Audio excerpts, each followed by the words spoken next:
Bonjour à toutes et à tous, bienvenue pour un épisode de la série Les religions sont-elles dangereuses? Aujourd'hui nous allons voir s'il est dangereux de croire, d'une manière générale, pas forcément en Dieu. La vérité a trois contraires, en fait elle n'en a qu'un, l'erreur. On parle souvent du mensonge, mais le contraire du mensonge est la bonne foi. D'ailleurs on peut mentir et sans faire exprès dire la vérité. On va quand même le placer parmi nos trois contraires. En fait, en vérité donc, il ne nous intéresse pas dans cette vidéo. On va plutôt s'attarder sur l'illusion, une erreur dont les causes sont affectives, et qui peut devenir une sorte de mensonge à soi-même, voire de mensonge à beaucoup d'autres personnes, mais sans volonté de tromper ni de nuire. Croire, c'est tenir pour vrai, ou fortement probable, ce qui n'a été ni prouvé ni démontré. C'est aussi la confiance que l'on accorde à un individu, dans sa sincérité, croire quelqu'un, ou sa capacité à mener à bien une mission, croire en quelqu'un, croire en soi. Ça peut concerner l'efficacité d'un objet ou d'une méthode.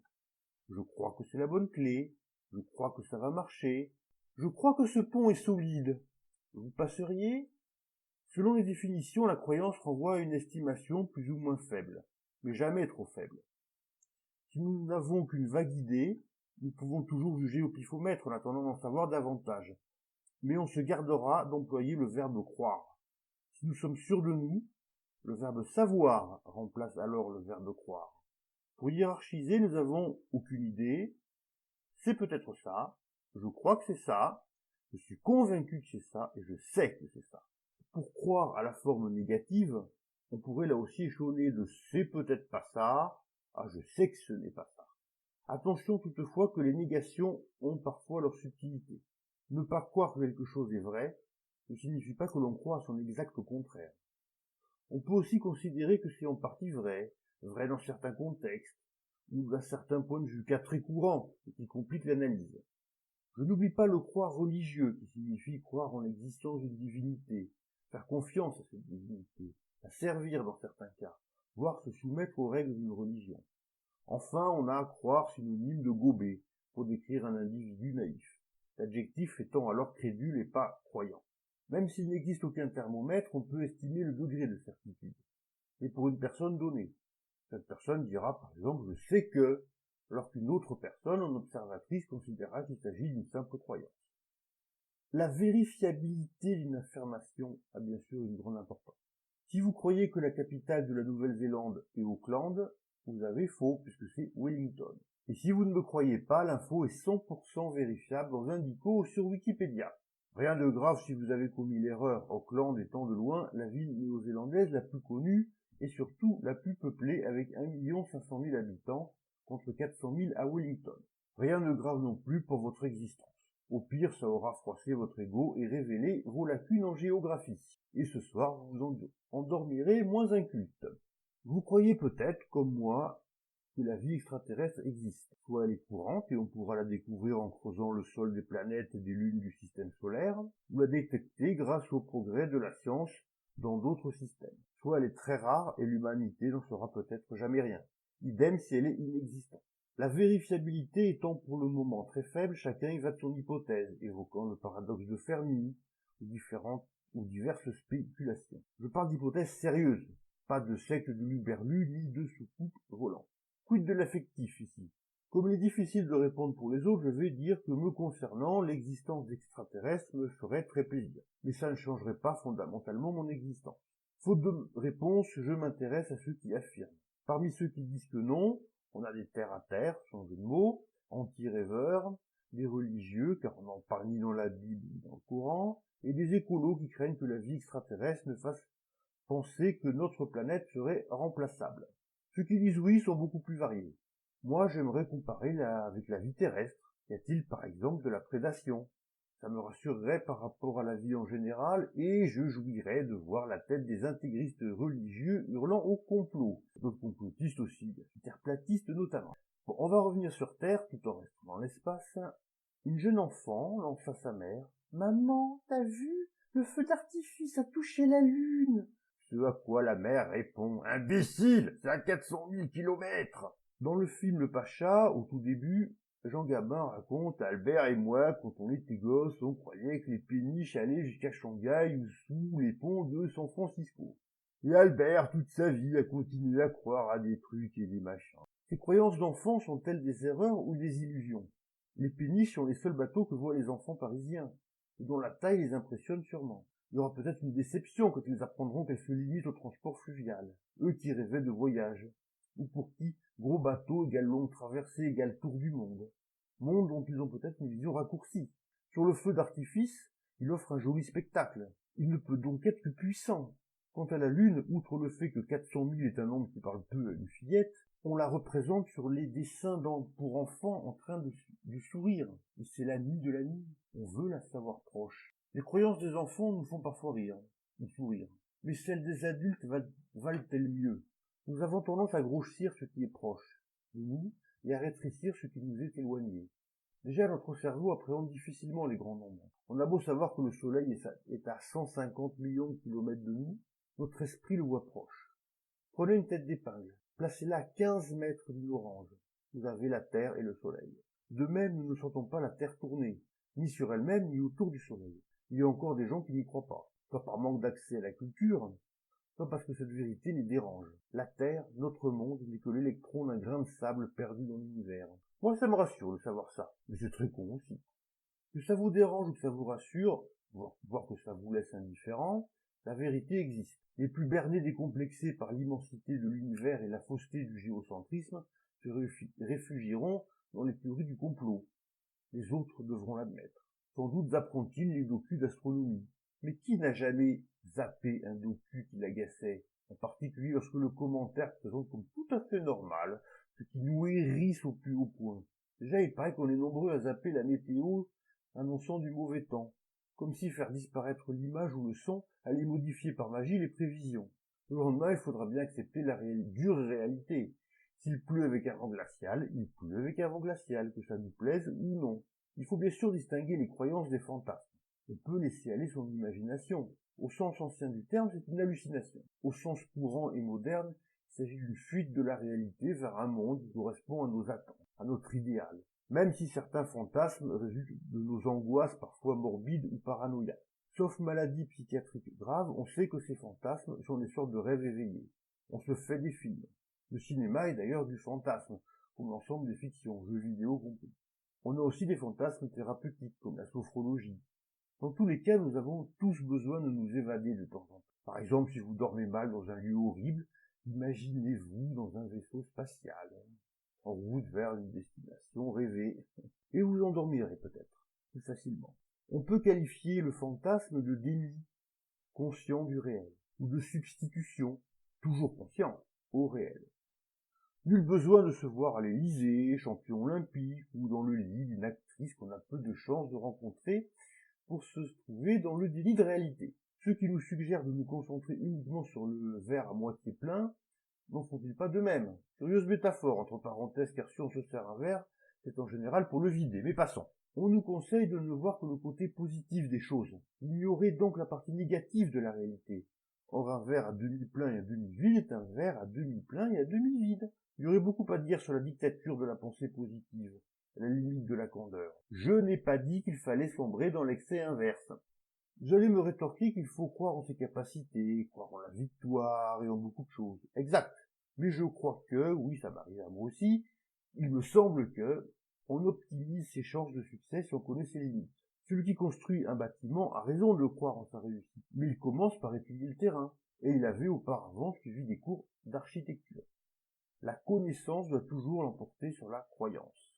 Jusqu'ici, nous avons vu des croyances aux conséquences négatives sans gravité, pouvant même se révéler profitables si on les consomme avec modération, et ne résistant jamais à la confrontation avec la réalité. Quid des croyances irrationnelles, donc irréfutables, au sens péjoratif du terme, c'est-à-dire invérifiables et impossibles à contredire scientifiquement. Si vous avez vécu dans le 15e arrondissement de Paris, au numéro 45 d'une rue, où vous avez d'atroces souvenirs, il se peut que ces deux nombres vous aient marqués à jamais. Vous allez me dire qu'on se trouve là dans le behaviorisme. Il y a des endroits où nous n'aimons pas remettre les pieds, des images ou des symboles qui nous rappellent des choses que nous aimerions oublier. Rien d'irrationnel jusque-là. Maintenant, notre traumatisé du numéro 45 dans le 15e arrondissement est convaincu que 15 et 45 sont les nombres maudits, qui lui porteront malheur toute sa vie. voire à l'humanité tout entière. La preuve est qu'au tennis, on ne dit pas 45-15, mais 40-15. Ils ont compris, eux, qu'il ne fallait pas associer ces deux nombres. Sauf que des abrutis continuent de lui filer des rendez-vous à 15h45 et que son opérateur téléphonique ne comprend pas son obstination à changer de numéro. La majorité du temps, il ne se passera rien à 15h45. Mais il y aura bien un jour où un problème surviendra, enfonçant un peu plus notre superstitieux dans ses certitudes, dans son biais de confirmation. Nous sommes nombreux à observer des rituels, souvent plus psychologiques que superstitieux, mais qui peuvent nous désappointer si nous les avons oubliés.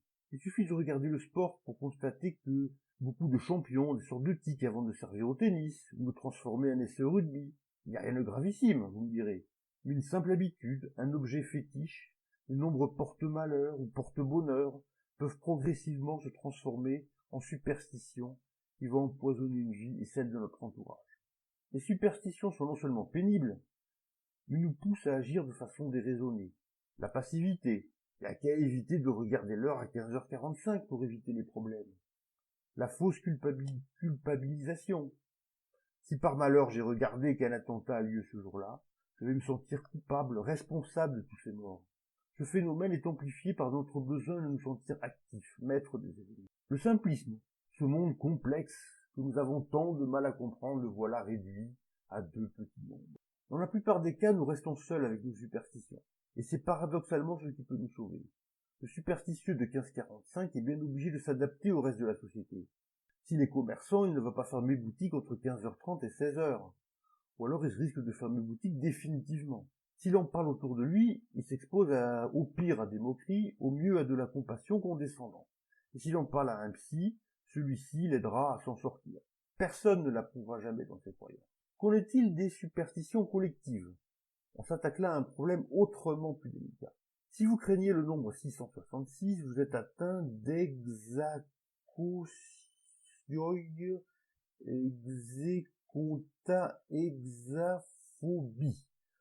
Donc, si vous dites ça à un psy, le temps qu'il écrive correctement, c'est la fin de la séance. Hein.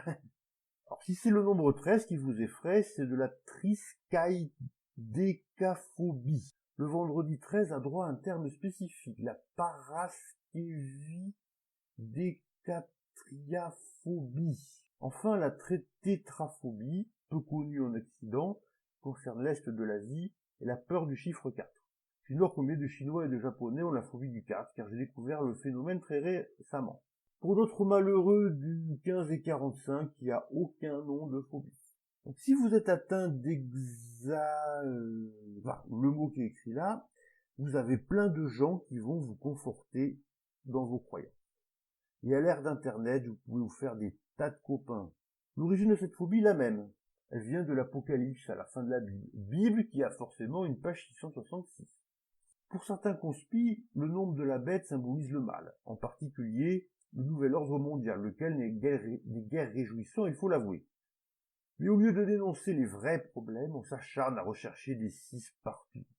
Et forcément, on en trouve. La FFF, ou Fédération Française de Football, 3 fois F, 6e lettre de l'alphabet. Le World Wide Web, W est le phonème de la 6e lettre de l'alphabet hébreu. Si c'est pas une preuve du complot, certains voient des 666 partout. La lettre B en minuscule d'imprimerie ne ressemble-t-elle pas à un 6? Idem pour la très courante lettre E, mais à l'envers et dans un miroir. Fallait le trouver, hein. Je précise que j'aurais pu mettre la vidéo en ligne le mercredi 11, mais j'ai jugé amusant d'attendre 2 jours de plus. En vérité, je suis un Illuminati reptilien payé par Barack Obama, mais ne le répétez pas, sinon Barack va m'engueuler. Je sais que c'est pas beau de me moquer des phobies des autres. Pourquoi d'ailleurs est-ce que je montre plus de compassion pour le phobique de 1545 que pour ceux du 666, du 13, voire du 4 asiatique? Parce que le 15-45ophobe raconte un traumatisme personnel quand les autres ont des phobies de moutons. Le premier est obligé de s'adapter à la société quand les autres, qui sont assez nombreux, et si leurs phobies ont traversé les siècles, peuvent obliger la société à s'adapter à leurs peurs irraisonnées. Pas de siège 13 dans les avions. Il est bien connu que les sièges 12 et 14 ont infiniment plus de chances de survivre en cas de crash. Pas d'étage 13 dans certains immeubles occidentaux, lits de chambre 4, 14, 24, 34, 40 à 49 dans certaines maternités asiatiques. Mais que ça plaise ou non, 2 divisé par 3, ou 8 divisé par 3 affiche le nombre de l'Antichrist. Au-dessus du 12e étage, ce sera toujours le 13e, même si vous l'avez numéroté 14. Les mathématiques ne s'adapteront jamais aux superstitions. Si vous voyez quelqu'un monter sans raison l'escalier à reculons, vous allez vous demander qui est ce taré. Si vous voyez quelqu'un se hâter de découper le papier toilette avant le coucher du soleil en prévision du lendemain, vous avez affaire à un individu normal, psychiatriquement. C'est juste un juif très pratiquant. Vous allez me dire que c'est son droit. De la même manière, un musulman a le droit de s'imposer des règles qui nous dépassent, qu'il soit aux toilettes ou qu'il boive un verre d'eau. Un chrétien a le droit de croire que Jésus est né d'une vierge. Mais celui qui affirme que la terre est un œuf pondu par une poule extraterrestre sera considéré au même titre que le monteur d'escalier à reculons. Vous allez me dire que toute société a ses rituels, ses règles parfois très subjectives. Il va de soi que beaucoup de choses que nous trouvons normales ou anormales ne sont bien souvent que des habitudes, lesquelles varient d'une culture à l'autre, d'une génération à l'autre. Nous avons tous nos propres codes, y compris les plus ouverts d'esprit d'entre nous. Les habitudes permettent de mieux organiser notre vie, ou de reconnaître les siens, de se différencier des autres, c'est le cas. Mais on va dire qu'en général, c'est pour permettre de mieux organiser notre vie. Plusieurs conditions toutefois. Ne pas en devenir esclave, ne pas les considérer comme normales ou supérieures, ne pas les imaginer magiques. Un hadith dit aux musulmans de ne pas boire debout, ni dans des vases en argent. Pourquoi? Parce que le prophète l'interdit. Pas d'autre explication. C'est peut-être mieux pour la santé de boire assis, mais qu'importe. Est-ce meilleur pour la santé d'entrer dans la salle de bain de tel pied, ou de s'essuyer le derrière un nombre impair de fois? Bonjour la crise d'angoisse pour celui qui est malade et qui ne sait pas s'il en est à 17 ou 18. Va-t-il finir en enfer? On rigole, mais celui qui boit dans un verre d'argent ne fait qu'avaler dans son ventre du feu de l'enfer, dixit un addict. C'est leur droit. Mais quelle vision ont les musulmans super pratiquants des non-musulmans ou des musulmans moins pratiquants qui ignorent ces règles? Ils vont finir en enfer? Pas d'amis parmi eux? L'astrologie maintenant. Au début c'est bon enfant. On demande de quel signe tu es, et en astrologie chinoise, même si je trouve complètement débile de croire à l'influence des astres, je veux bien jouer le jeu. Jusqu'au moment où un gugus va sortir. Quoi? T'es de tel signe, et t'es marié avec une femme ou un homme de tel signe, mais ça marchera jamais. Et là, il y a des baffes qui se perdent. Peut-être avez-vous été viré de votre boulot à cause de votre signe astrologique. La réincarnation, pourquoi pas, chacun est libre d'y croire. Et puis ce serait sympa de redoubler, de reprendre une vie à zéro, une sorte de play again. Il y a une différence entre sympa et exact, attention. Vérifiabilité faible, voire nulle. La dangerosité, tout dépend à quel point on y croit. Si on vit sa vie en fonction de cette croyance en se disant que la suivante sera meilleure, ça peut poser d'énormes problèmes. Plus grave encore, si on nous montre des gens mourant de faim en nous expliquant qu'ils l'ont bien cherché à cause de fautes commises dans leur vie antérieure. On voit tous les dégâts que peuvent provoquer des croyances infondées prises trop au sérieux. Ma détestation des religions fait-elle mon athéisme? Non. Je distingue mes émotions de la raison. Je ne crois pas aux anges gardiens, mais j'aimerais bien en avoir un. Inversement, il y a des réalités qui me désolent. Je ne vais pas les nier pour autant. Pour la Bible et le Coran, non seulement je n'ai pas lu une seule ligne de crédible, ça m'a au contraire conforté dans l'idée que c'est une invention humaine, mais je trouve le Dieu qui est décrit très débectable, et je pèse mes mots. Les dieux polythéistes étaient guère plus sympathiques, mais ces religions ayant disparu, elles n'embêtent plus personne, contrairement aux abrahamiques. Je n'empêche personne de croire, mais je revendique le droit de rappeler que ce ne sont que des croyances, et qu'elles peuvent devenir néfastes. Notre monde moderne, consumériste, n'a-t-il pas besoin d'un peu de spiritualité? Oui, d'un peu. Comme je l'ai dit, laisser aller son imagination peut faire le plus grand bien, mais à condition de savoir revenir dans le réel. Quant à la Bible et au Coran, ce ne sont pas des livres de poésie, et les religieux n'ont rien de poète. Il y en a encore beaucoup trop dans des pays où ils continuent d'imposer leurs lois délétères. Les religions sont-elles responsables de tous les maux? Non, bien sûr. Les dogmes communistes, capitalistes ou nationalistes ont fait des millions de morts, directs ou indirects, sans doute plus que les religions, même si les morts indirectes restent difficiles à calculer. Chaque fois, il s'agit de croyances démesurées en une pensée unique qui va tout résoudre, valeurs jugées tellement pures qu'on se donne le droit de sacrifier des vies parce que la fin justifie les moyens. La soif du pouvoir, le culte de la personnalité, les martingales politiques, l'intégrisme du dieu fric, le culte de la race ou du peuple, jusqu'à la surestimation de soi-même, peuvent conduire à des foules. Mais on en revient toujours aux croyances inconsidérées. Sauf qu'on peut si difficilement se passer de pouvoir, de politique, de monnaie, de compétition, ou d'éviter les clans et les différences culturelles, hélas, alors qu'on peut largement se passer de religion. Et non, tous les croyants ne sont pas intégristes, pas plus que les athées seraient tous sympathiques. Et nous sommes tous plus ou moins croyants de quelque chose.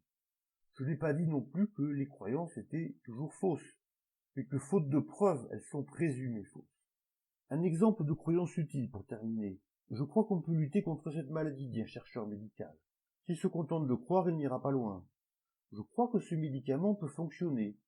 Il confronte son hypothèse à la réalité. Pas de chance, le résultat est nul. Je crois qu'on a trouvé un vaccin. Cette fois, ça marche. La maladie est éradiquée. Sur ce, je vous dis à une prochaine fois. D'ici là, portez-vous bien!